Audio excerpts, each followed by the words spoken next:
Kate Delaney, and I am so thrilled for this edition of Author's Corner to be here with Brad Anderson in the studio. So exciting. He's written 11 books. I mean, wow, he goes on location, and the places that he's been and the things that he writes about are fascinating. 11 books. We're going to talk about a handful of them. And, you know, in his background, he went to West Point, class motto, Fuse. You got to tell us what Fuse is. For excellence, we strive. I love it. And again, has such a fascinating background, and we're going to talk about a lot of that and the places that you've been and some of the things that you've done that you've poured into these books that I think give it that extra something special. I am a very big fan, so I'm so glad that you joined us here. Well, thank you for having me. Let's talk about Ribbon Falls. So look at this cover. Beautiful, because Ribbon Falls is actually a real place. And this book is about, I'm going to say, chasing wealth, treasure. Tell us about writing this book and how it all came about. This book was not intended. I had not given any thought about it. I went with some friends to the Grand Canyon, and I was in charge of planning the trip. And I took a lot of pictures and everything. I kept all my notes. And then after I got back from the trip, just doing normal things and everything, and was over at Half Price Books, and I came across this book called Bride of the Grand Canyon, and it's about this mule and running around in the Grand Canyon. And I said, so here down at the base are a bunch of like little caves and everything, and I had no idea that they were actually hollow farther up. And there was a drawing of Bridie with his head sticking out of one of these caves, like, oh, it's hollow. Well, that's kind of cool. And then I was working in my yard, and I came across this hunk of concrete where a fence post used to be. And I started digging around, and it was kind of hollow underneath, and I had the story right then and there. I had everything already in my head. And so I started writing. About 2 months later, I had the book done, the first draft. And it took a little bit longer after that to finish it up. But, wow. So it's what I said in the beginning. You have these influences of here you're in this beautiful place of the Grand Canyon, and, next thing you know, it's triggering something in you, and it starts this path of you ultimately writing 11 and counting. Tell us about the story. What can people expect to find in Ribbon Falls? I mean, I said you're chasing wealth, and that's, so that is the overarching theme, but tell us about it. It is a buried treasure story, and it has this beginning many years before, where these guys are out testing the engines on this boat, and they come across this other boat that seems to be derelict, and they board it, and it turns out that there's somebody alive on there, and he's not a good guy, and he's going to kill them, but they end up killing him first, and that's when they discovered the treasure, and then they have to figure out how to hide it. So that's kind of the way everything is set up to begin with, and it turns out that the treasure, I won't tell you what it is, but the treasure belongs to Pablo Padilla, who is with a Medellin cartel. Ooh. And he has been picked up, and he's in jail. He's serving time in Rikers, and so these three guys, are waiting for him to die so they can go after the treasure, because they know his people would know if somebody found the treasure, and start spending the money and everything. So that kind of sets everything up. And the main protagonist is Patrick Kingery, and he finds this blob of concrete in his yard, and he looks underneath, and he finds a skull can, and in the skull can is the treasure map, or part of the treasure map. And he has nothing else to do. And so he's a little curious, like, well, if nothing happens, then nothing happens. But if there's something there, then I'll have whatever it is. And so he's going after the treasure, not knowing what it is. And then one of the other three guys is going after the treasure. And he knows what it is. He just doesn't know where it is. Ooh. And so he's having to follow Patrick because he knows Patrick knows where it is. And it's interesting because as kids, you hear about treasure maps. Oh, that's a big theme for almost all of us across the board. And that idea of, like you told us, working in your yard, and there that comes back. And then the idea of the map and finding the map. and trying to find this treasure. Like you said, you're not going to, don't tell anyone what it is. But when people read this book, what do you hope they take away from reading Ribbon Falls? Well, I hope they're entertained. I hope it's a good story to keep them entertained all the way through this to the end of the book. And it's also an opportunity to go on a road trip without having to do the driving. And then actually going, most people go, they're familiar with the south rim of the Grand Canyon. Mm-hmm. This takes place on the north rim. And so it's a little bit of a different look of the Grand Canyon. And the hiking down and everything, all the things that Patrick goes through, we went through during our trip. So it was a lot of fun recounting all of that, but in a fictional form. And so again, it goes back to you being there, and I've gone through the Grand Canyon too, where I went up and down in a day, and it wasn't what I know. That's that was crazy. very foolish. It wasn't what I expected. Was it what you expected? I mean, I thought it was amazing. A couple of things that surprised me was how much cooler it is on the North Rim. And it's like, it's 2,000 feet higher and in elevation, and it's a cooler place to stay. But once you get down the canyon, it's just hot. And it was 108 in the shade. And so you take breaks and everything. But this place I had never heard of, Ribbon Falls. Yeah. And we never would have known anything about it except somebody else, another camper, said, you have to go to Ribbon Falls. It's about 20 to 30 degrees cooler there, and it's just nice. You can just sit back and just stay out of the heat. So we grabbed our stuff and we went, and it was right. It was perfect. We stayed the rest of the day there, and because we got back to the tent, and the ground was still hot, and the tent was over it. And the tent had been over it all day, but it was hot. It was very hot. And this is all. Some of this you will definitely experience in Ribbon Falls. Yes. Yeah. Yeah. Which is so cool. Now the people that are watching this are all going to want to go to Ribbon Well, Falls. I hope so. It is a very interesting place. The hike down is demanding, and depending on how much you pack and all of that. Right. But oh yeah, it's a good hike. Wow. So this started it all. This launched the I'm going to write, and boom, it's inside me, right? Right. And then we go to the next book and series, Guardians, which it's full of, I'm going to say, Easter eggs to me, because I find things along the way where there's the vampire theme in it. And I think the way that you kind of introduce it is so fascinating. What inspired the Guardians series? Oh, okay. About the time that I started writing on it, Anne Rice was out with her interview with the vampire and all that. And it was also the time that we had AIDS and other blood-borne pathogens. So this is one of those where solving a problem. And the problem I was trying to solve is, what are vampires supposed to do about tainted blood? Where are they going to get a good, clean supply of blood? So, of course, the natural answer is children, because they've already had all their inoculations or anything, and they haven't been out in the world to contract all these other diseases. So that's where it all came from. Wow. And so kidnap the children after they've had all their vaccinations, so about 6 years old, and then not really release them when they hit puberty, but we do something else. The vampires do something else with them, because figuring once the boys hit puberty, they're going to start being a little bit less controllable. Right. And so they have to do something with them.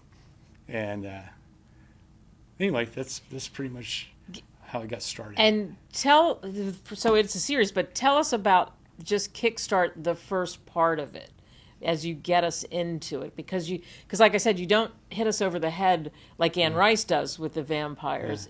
Yeah. You ease us into it. Well, this story is more of an action adventure story. It just so happens that the bad guys are vampires. So there's a little bit of that thrown in. There are three storylines that are kind of going on at once. We have Randall Mackey, and he's lost his wife and everything, so he has two kids, and he happens to, I can't really say fall in love with Neely, but there's this other woman, and so we have that storyline going. And then we have Robert Mackey, who is a DEA agent, and who was killed because somebody ratted on him in the DEA. So he's trying. So for the last 10 years, he's trying to figure out who it is. And in the meantime, to provide him with some income while he's doing this searching and all that, he's robbing from the bad guys. He knows where all their stashes are and everything, so he's taking their money. And so he's got this going like, well, somehow along the line, the bad guys find out that he's still alive, or at least they think they do. So then they go after his brother, Randall. So we have that going. And then you have Carlos Santiago, who is the oldest member of this group of, we call themselves Guardians of the Peace. He's out in West Texas. And their whole purpose of being is to keep the peace between the vampires and everybody else. And the vampires break the truce. And Carlos Santiago, he knows that, yes, we need to take care of the two guys who did the killing and everything. But Carlos also knows about the kids up in the mountains. And that becomes his quest. Because the Guardians don't care. They care. The only thing that they care about is they have taken care of the two vampires who killed these two guys who were crossing the river. And it's like, okay, so our job is done. Right. And Carlos is, he can't do that because he knows. And he tries to convince the other members, but they're like, no, we've done our job. We don't need to do anything else. And so Carlos he's on a quest to save the children, but he doesn't know how he's going to do it by himself. Right, because it's a huge task. Because Yes, you're talking very about a big lot task. of children. Yes, and Yeah. Carlos is right around 100 years old, so he's up there in age, and he doesn't move quite as well as he used to. Was it fun for you to imagine vampires and their humanity, I'll say? Because they're not, it's not the scary, there are scary ones, but that's not what this is about. Well, it's one of those things of, we all start out as something else. And every one of the vampires, they had a life before they became vampires. So they haven't lost everything yet. Right. And so that was fun. It was fun to give them, characteristics that you normally wouldn't find in a vampire story. Sure. But then again, I was treating them as other kind of bad guys is all. And how did you know, like you just knew when you wrote this is a series? Well, see, I didn't see all these books. They were supposed to be one and done. I had no plans for anything else. Right. I wrote a sequel to Ribbon Falls because a friend wanted to know what happened to Patrick Kingry's flask, his whiskey flask. Right. So I'm like, okay. And then Guardians was supposed to be, okay, well, I'm not going to tell you how it ends, but I had an ending and everything, and it was going to be done. And then I started thinking, well, what happens if he didn't kill all the vampires? And so that prompted the other two stories. And the Janus Project was supposed to be one and done too. But then, well, we can discuss that a little bit, how that came to be. Right. The sequel to that. Right. So it's so fascinating. And this book is just like I asked you about Ribbon Falls. When people read this book and the series ultimately, because there's no way you're reading one and saying, okay, one and done. People are not saying that. So what do you hope they take away? Again, entertainment. I mean, there's more knowledge of the Guadalupe Mountains in here. And there's also some places out in West Texas that you have to want to go there in order to get there. Right. And so this is kind of an introduction to that part of the world too. And what's interesting about the Guadalupe, you told me a story, and it goes to scouting locations or things that happen in your life. You were there by yourself for how many days and didn't see anybody? It was 3 days. I saw one person when I was going up. I saw one person. He was coming down. And then when I was leaving, there was another person coming up the trail, but he was way off. I just happened to spot him way down the trail. Right. And, it's very foolish. Don't do that. Do not go to the Guadalupe Mountains by yourself. But I got in this one place. Because I was hiking around, looking where vampires could be and all that. And I turned this one corner, and I was in the middle of this really dense forest area. And I had to turn sideways in order to go down. I was about halfway down through there, and like, this is really stupid. I could die. Nobody would ever find me. But right. But it does make for interesting story, though. That's for sure. Oh yeah. Because you really experienced it. Yeah. Wow. And you alluded to it, but you go from the Guardians to the Janus Project. And what's so interesting, Robert Mackey, who killed some vampires, and now this is a whole, it's not a whole different thing, but I guess it does take us into a different direction where you're talking about witness protection and how do you hide somebody and all the things that go along with that. Tell us about the Janus Project. Okay. The Janus Project was inspired pretty much, I started writing this back in the 80s. So you had The Terminator, and you had Time Cop. There was an Australian series called Time Tracks.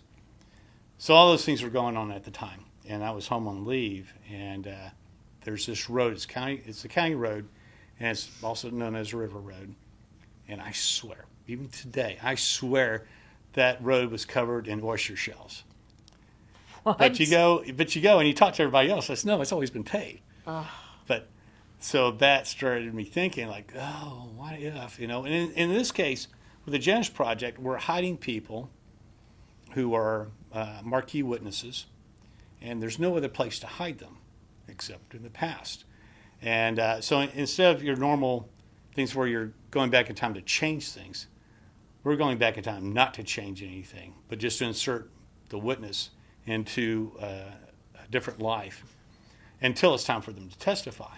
Right. And so in this case, I have John Callan, and he sees something that he shouldn't have seen. He doesn't know. I've never discussed what it is.